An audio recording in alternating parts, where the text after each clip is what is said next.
This is ridiculously bad. Like, look at Haya's walking animation. He literally, like, skips over air. Like, he's floating. He's legitimately floating.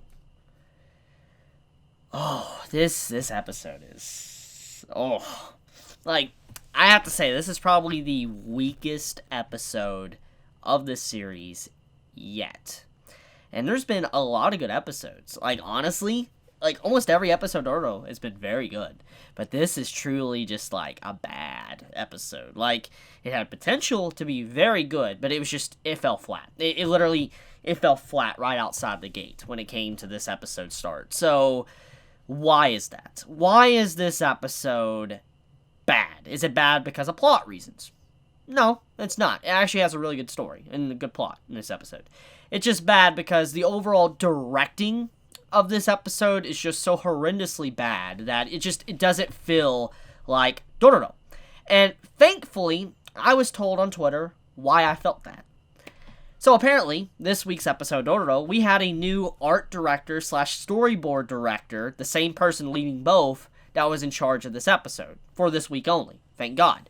So, someone was basically, in charge this episode, and they just didn't have the same design or style like what we're used to from Dororo, which resulted in what we see in this episode. The blobby mess and weird jump cuts to just weird fades and stuff. It's just, there's a lot of things in this episode that's just so different from what we normally got from the series. And I come to find out that the director of this episode, the art director / storyboard director, is the same person that is well known for episode 4 of Gurren Lagann. If you've ever watched Gurren Lagann and you've watched episode 4 of this series, then you know how weird and different the art style was in that episode compared to everything else. Like, when you watch the first 3 episodes and when you get to episode 4, you're like, what the hell is this? Like, why? Like, it looks so different and bad. And the only reason why it kind of worked is because it's just Studio Trigger. But everything else, it was so radically different from everything else from the series. So, when you think about it, it makes sense now. Like, why this looks so bad. It's, to be honest here, this director, I don't really think he's really good at directing. At least art-wise and storyboarding. And hear me out. I know his style is to make, like, blobs and stuff. This stuff can work. I mean, I've watched Ping Pong the animation, and I love that series. Easily one of the best sports series of all time. I know when you look at the art quality, you'll be like, what the hell are you talking about? Gee, that looks horrible. That's the thing. When you look at the art alone, you're just like, eh. But it's intentional. And the way the flowing of the animation is with the jank art makes it so good. And that's what I think this art director was trying to do. But it obviously didn't work because he's just, I don't think, a really good director. And his overall design of the art isn't like Ping Pong design. Like, even though Ping Pong looks bad, it isn't actually bad. It's really good and detailed when you actually appreciate and look at all the nitty-gritty details of it. But in this case, this episode just had so many problems with the art. Like, there was beautiful backgrounds. Like, the backgrounds were just so beautiful. And then you have these blobs in the foreground, and you're like, what the hell? Like, it makes it even more jarring. You have this beautiful art, and then you just see these weird, like, polka dot eyes, just literally dots of a pencil or pen or ink or whatever on their face, which represent eyes. You're like, really? Someone goes out of their way, makes this beautiful background scene, and you just put, like, dots on a character's face, or you don't even animate a character's face. I'm just like, what? Like, what the hell are you doing? So, I mean, there's just so many things in this episode that just, no, it was not designed right. Like, the director did a poor job on just even getting the basics, I think, of what this episode was about. The only thing that was good about this episode was the story. Now, I also want to say that the moth scene was really bad. Like, when the moth just collapsed into the tower, it was like a jump cut, like, it was missing a few frames in between, and just the entire tower was on fire instantly. I'm just like, huh? It was so bad. There's just so many bad scenes throughout the episode that I'm just like, oh, I'm so glad this director isn't, directing the next episode. Like, I'm just so happy it's just for one episode alone, and we can move over into some actual, Dororo quality episodes. So, enough with that. Let's talk about the good stuff, okay? So, this episode, besides the jank, was good, like, story-wise. It was really good. It brought up the moral dilemma of Haya being clouded by his quest for vengeance, of gaining everything back. Now, we gotta look at both sides of this, okay? Haya, he had everything taken from him, and at the end of the day, he is in the right to take what is his back. For instance, his body itself. So, I cannot blame the man for wanting the pieces of his body back. You cannot blame a man for wanting that. If your entire body was basically stolen from you, you would want it back too, okay? So, that I can understand. I side with Haya on that regard.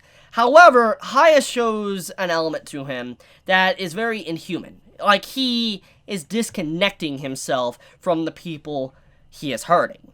And that's the thing here. Even though he is in the right to do what he's doing, he still is disregarding everyone else's feelings. He's not even taking it into account and carrying it on his back. He's just, like, overlooking it. The village burning in this episode is the result of Haya and Dororo wandering into this town and, slaying the demon. If they didn't come to this town, the village would have kept moving forward. They would have had a good harvest. They would have been able to live a long life. Children would be able to grow up. That's basically what was being stated. But thanks to them being there, everything burnt to the ground. Literally. And that's the message here, is that with what Haya is doing, he's literally destroying lives. People that honestly aren't affiliated with the demons, people that are necessarily innocent, he's ruining their lives. Now, obviously the villagers, the main heads of the village, like the adults, they're all in the wrong. They were a part of what happened to the orphanage and the nun. But when it came to the children, not the orphans, but just the regular children of the village, they were completely unaware of what was really happening. And you can say they were just innocents. They were innocents in just a bad situation. And that's basically what happened here, is that with Haya doing what he did and causing the effect to where the village burnt down, the children that are technically not even related to what happened to the orphanage, it's the adults' fault, they're probably going to starve to death and die, which is from the result of what Haya did, which is the main message here. It's the moral dilemma he's in. The more he takes back and gains back his stuff, the more people that are going to die on his journey. And that is why Dororo was so sad or upset, is that, she realized, like, every time we're doing something, we're just, in some ways, making the world worse. We are, because these people were living a fine life. Yes, there were sacrifices, but they were living a good life. And Dororo was in that situation where, is it okay for us to be slaying these demons and then ruining everybody's life? Should we just take the suffering on our own shoulders and move forward? Should we really try to push the suffering to others? That's what she was kind of saying. So, I like that. I like the moral dilemma of this episode and how it feeds into what the main message was when we got the whole event with Haya's mother and father and brother, and why the country continues to feed on his body, basically, just to be able to exist. So, it's a good episode. Like, in that regard, for the story, progression, it's great. And Dororo, obviously, got captured at the end for the map reasons. Now, I am concerned, but I don't think Dororo is going to die or anything, but I think it's going to be a major wake-up call for Haya to realize how important Dororo is to him. Because at the end of the episode, Haya, he's clouded by anger, and when he turns around, he realizes she's no longer there. And he's like, Dororo? And when he looks around, she's not there. She's just wandering off doing her own thing. And I think in the next episode, he's going to be trying to hunt her down, figure out where she's at, try to find her, and he's going to finally realize what loneliness means, because he took for granted what he had. For instance, someone was traveling alongside of him, keeping him company, caring for him, and then with that being gone, he's probably going to get very lonely, and he's going to appreciate the person he has and listen to Dororo and cherish her a lot more than he has been doing. So I think it's very important. This is definitely a very important step for Haya's character to learn what he has instead of constantly being greedy and taking everything, which, like I said, he has all rights to take what he wants because it is his, but he also needs to understand that sometimes he can't be greedy about things. He needs to let some things go for others. And that's kind of what he's learning thanks to Dororo being captured. Now, I do wonder how Itachi actually got the other half of the map or even found out about it. I mean, finding out about it, fine. But getting the map, that's questionable. Because we know that the map was on the mother's back, which means that at this point in time, Mother would just be a corpse, like skeleton. So getting that map is... no, it's not happening. So I'm kind of curious, how did the man get the map?